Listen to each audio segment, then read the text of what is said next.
বাড়ি কই তোমার? আমার ঘর বাড়ি আসলে কোনো কিছুই। বাপ্পা কই থাকে? আমার বাবা মা আত্মীয় স্বজন বলতে কেউ নেই। আল্লাহ তো কপালে তুলেও রাখলো। কি হয়েছে ওখানে? ম্যানেজার বাবুর গাড়ির নিচে একটা পোলাই লাফ দিয়ে পড়ছে। গাড়ির নিচে লাভ দিচ্ছে কেন? কি জানি। তুমি কই যাবে? আমার আসলে যাওয়ার কোনো জায়গা নেই। যা কাম করতে পারবা? কি কাজ? এই বাড়িতে অনেক কাম আছে। নাম ঠিকানা কিছু বলছে? সাহেব যেহেতু বাপ মা নাই, এই বাড়িতে কাম কাজ করুক। আচ্ছা ঠিক আছে।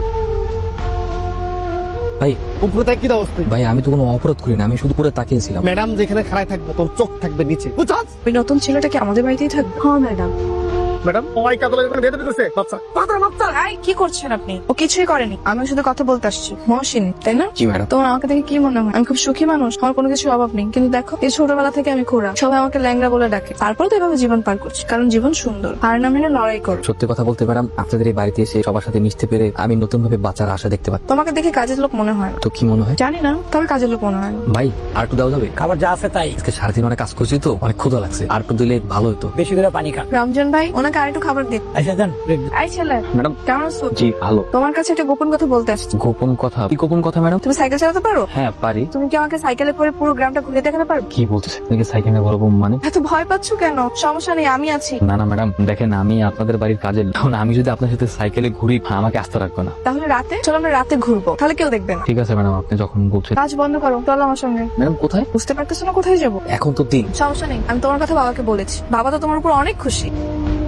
তুমি খুব ভালো ছিলে। রূপা আমার একমাত্র মেয়ে। আমার মেয়ে রূপা যদি তুমি বিয়ে করতে চাও আর আমিও যদি রাজি থাকি, তোমার কোনো আপত্তি আছে? বলো, আমাকে বিয়ে করতে তোমার কোনো আপত্তি আছে? এটা তো আমার জন্য অনেক সৌভাগ্যের ব্যাপার। সত্যি তুমি রাজি?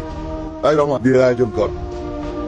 আমার এখনো বিশ্বাস হইতেছে না যে আপনি আমার বউ। বউকে কেউ আপনি করে বলে নাকি? হায় আল্লাহ, কি আনরোমান্টিক ছেলেকে আমি বিয়ে করলাম। না না না, রোমান্টিক কাজ প্রথম প্রথম বিয়ে করছি তো তাই এরকম হইতেছে। মা কেমন আছে? ভালো নাই রে, তাই বলে আর বাঁচবে না। চিন্তা করতেছো সুলকি? হ্যাঁ ভাই বলছি না আমার মার চিকিৎসা হইব, মার অপারেশন হইব।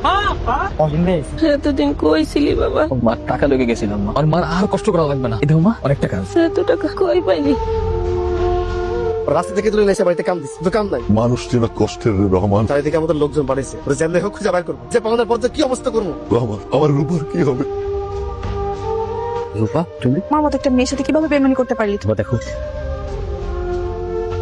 ভাই আরে আমার বাবা, ওদের থামতে বলো। বাবাকে জিজ্ঞেস কর আমাদের সাথে বেমানি কেন করলো। আমার সবাই তোর বিশ্বাস করছিল, ভাই তোর বিশ্বাস করছিল। আমার সব সম্পত্তি রূপা, যা রূপার সবই তো তোর। তারপরে তুমি সামান্য গহনা চুরি করতে গেলে কেন? খোড়া মেয়ের সঙ্গে সংসার করতে চাও, তাই নিজের স্বার্থ লুটে নিয়ে পালিয়ে গেছো। আমি ইচ্ছা করে চুরি করি, বাধ্য হয়ে চুরি করেছি। কেন করছো? আমার মা বেশ কয়েক মাস যাবত অসুস্থ। আমার মা ছোট একটা ভাই আছে, আমার মার চিকিৎসার জন্য অনেক টাকা করে। ভাই আমি চুরি করতে চাই না, তার জন্য গাড়ি নিচে লাফও দিছি। তারপর আপনারা এখানে আমাকে নিয়ে আসছে, বারবার মায়ের কথা মনে পড়তো। আমাকে বলতে পারতো আমার টাকা লাগবে। এতগুলো টাকার কথা কিভাবে বলবো? তাই বলতে পারি, বলে আমরা ক্ষমা করে দিই। রূপা তুমি বল কি করবো? বাবা, আমি ওকে মাফ করে দিতে চাই।